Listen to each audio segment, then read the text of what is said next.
What's up, everyone? Welcome back to another episode of Kevin Prolix TV. And before I go on, make sure you like, comment, subscribe, and share. And I'm letting you know you can super chat me in the description box. I'll put a couple links. Go ahead and send me something you want to say, and I'll say it for you right here on air next time. Anyway, here we go.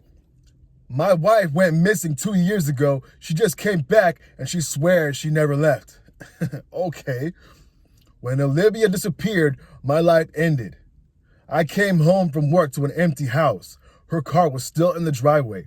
Her phone was on the kitchen counter. Her coat was hanging by the door.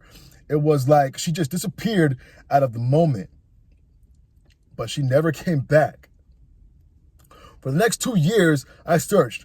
I went on local news. I printed hundreds of missing person posters. I stood outside the grocery stores, handing out flyers with her face, begged people to call if they had seen her, but no one had.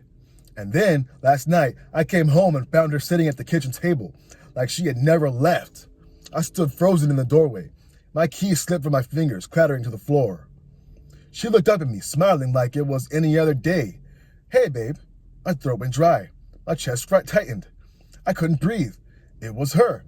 Same auburn hair, same tired but loving eyes, same navy blue sweater she had been wearing the day she disappeared. I took a shaky step forward. Olivia? She tilted her head. Yeah?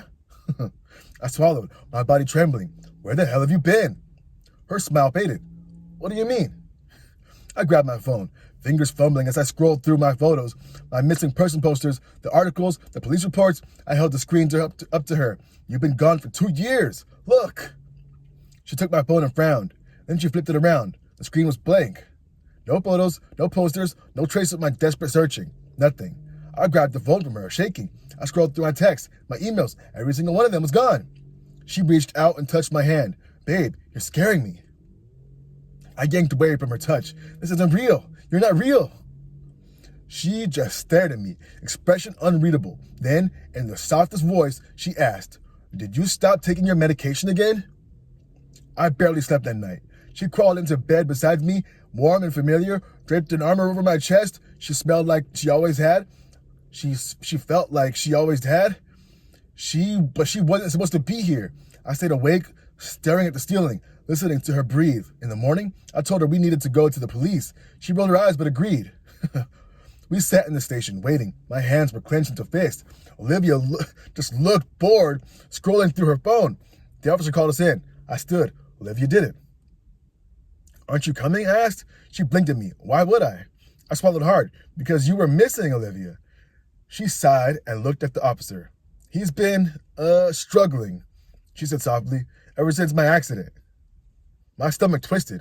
What accident? The officer frowned. Sir, are you feeling okay? I turned to him, desperate. This is my wife. She vanished 2 years ago. But he was shaking his head. She was never missing. I felt the air leave my lungs.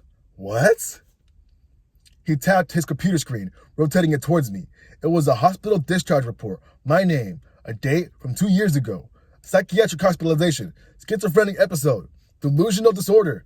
I felt like I was drowning. I turned to Olivia, but she just gave me that soft, familiar smile. I never left, she whispered. I stumbled out of the station, my head spinning. I grabbed my phone, searching for anything to prove I wasn't insane. The missing posters, the police reports, the frantic Facebook post I made, they were gone. I turned to Olivia. She reached for my hand. You remember now, don't you? She whispered.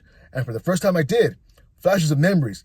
Not of Olivia disappearing, but of me losing control. The late nights screaming into the void, the hallucinations, the endless panic attacks, the medications I refused to take, and Olivia crying, begging me to get help. She never left. She was never missing.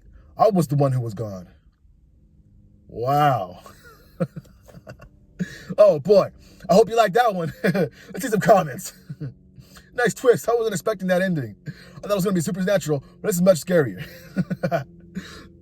Another person says, you had me at my wife went missing. I literally lived a lifetime in the time it took me to read this.